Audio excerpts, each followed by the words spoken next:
Hi, friends. As we read together in Hosea this evening, I pick up in chapter 8, and I don't think I can do a whole lot. The chapters here are short.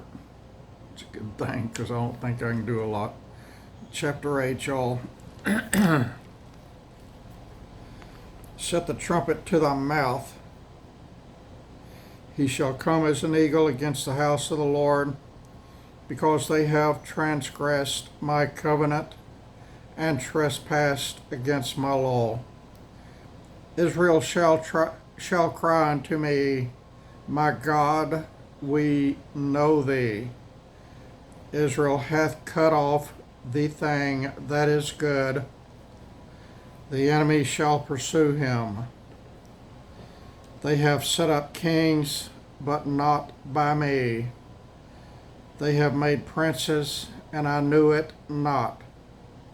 Of their silver and their gold have they made them idols, that they may be cut off.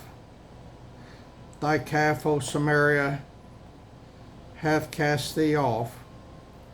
Mine anger is kindled against them. How long will it be ere they attain to innocency? For from Israel was it also, the workman made it, therefore it is not God, but the calf of Samaria shall be broken in pieces. For they have sown the wind, and they shall reap the whirlwind. It hath no stalk. The bud shall yield no meal.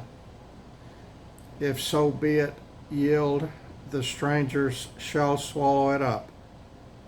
Israel is swallowed up, now shall they be among the Gentiles, as a vessel wherein is no pleasure. For they are gone up to Assyria, a wild ass alone by himself. Ephraim hath hired lovers. Yea, though they have hired among the nations, now will I gather them, and they shall sorrow a little for the burden of the king of princes, because Ephraim hath said many altars to sin. Ephraim hath made many altars to sin. Altars shall be unto him to sin. I have written to him the great things of my law, but they were counted as a strange thing. They sacrifice flesh for the sacrifices of mine offerings, and eat it, but the Lord accepteth them not. Now will he remember their iniquity and visit their sins, they shall return to Egypt.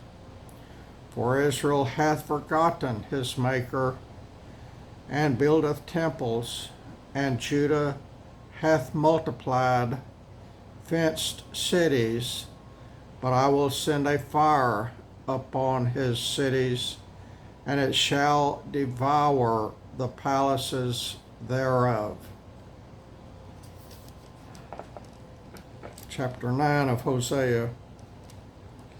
Rejoice not, O Israel, for joy as other people,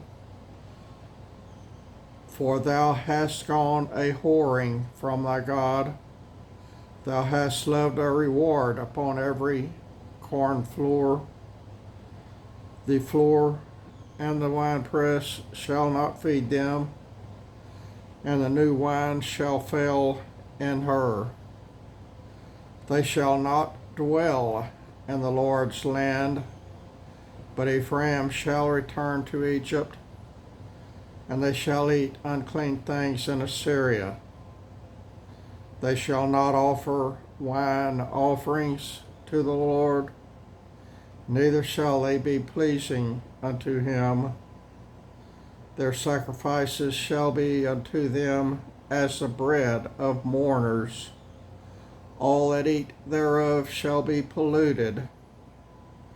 For their bread, for their soul, shall not come into the house of the Lord. What will ye do in the solemn day and in the day of the feast of the Lord? For lo, they are gone because of destruction. Egypt shall gather them up, Memphis shall bury them. The pleasant places for their silver, nettles shall possess them, thorns shall be in their tabernacles. I can barely breathe, y'all. The days of visitation are come.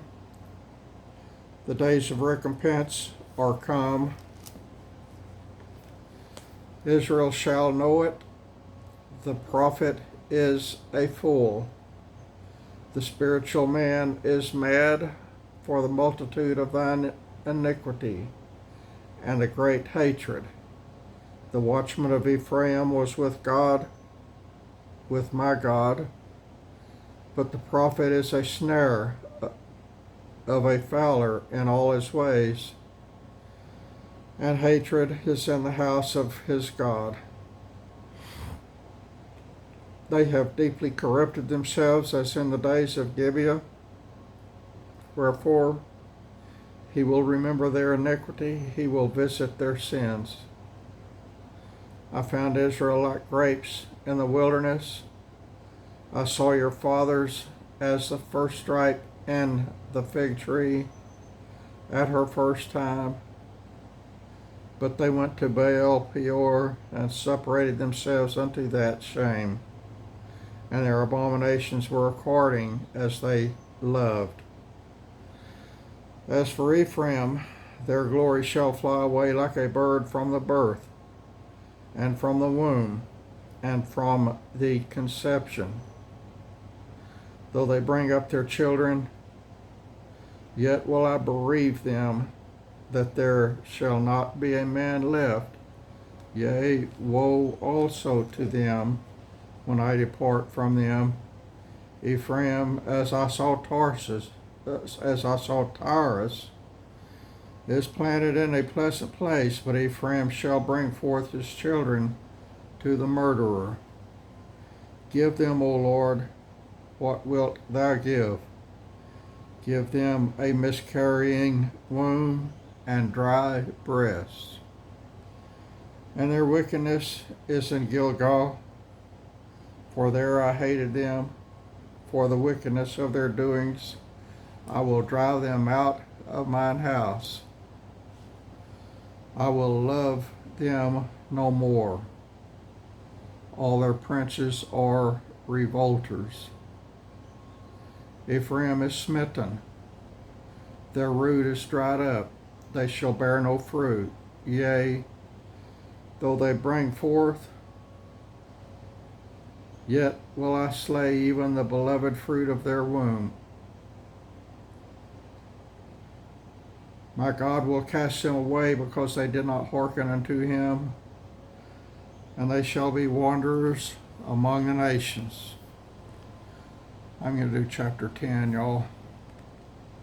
If the Lord's willing. He's got to help me. I can't do it by myself. Israel is an empty vine. He bringeth forth fruit unto himself. According to the multitude of his fruit he hath increased the altars. According to the goodness of his land they have made goodly images. Their heart is divided, now they be found faulty. He shall break down their altars, he shall spoil their images. For now they shall say, we have no king, because we feared not the Lord. What then should a king do to us? They have spoken words, swearing falsely, and making a covenant. Thus judgment springeth up as hemlock, in the furrows of the field. The inhabitants of Samaria shall fear because of the calves of Bethaven, for the people thereof shall mourn over it, and the priests thereof that rejoiced on it, for the glory thereof, because it is departed from it. It shall be also carried away unto Assyria for a present to King Cherub. Ephraim shall receive shame, and Israel shall be ashamed of his own counsel. As for Samaria, her king is cut off as the foam upon the water. The high places also of Avon, the sin of Israel, shall be destroyed. The thorn and the thistle shall come upon their altars. And they shall say to the mountains, cover us, and to the hills, fall on us. O Israel, thou hast sinned from the days of Gibeah. There they stood, the battle in Gibeah against the children of iniquity did not overtake them. It is in my desire that I should chastise them, and the people shall be gathered against them, when they shall bind themselves in their two furrows. And Ephraim is as a heifer that is taught and loveth to tread out the corn. But I passed over upon her fair neck.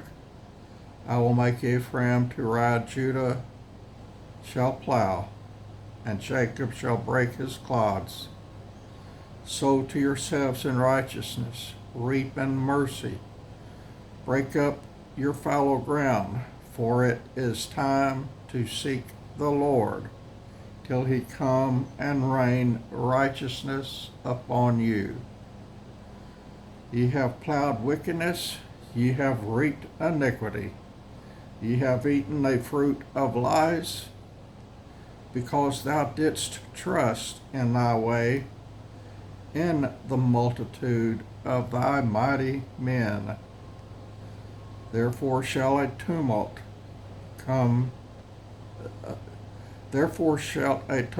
arise among thy people, and all thy fortress shall be spoiled, as Shalman spoiled Beth Arbel in the day of the battle.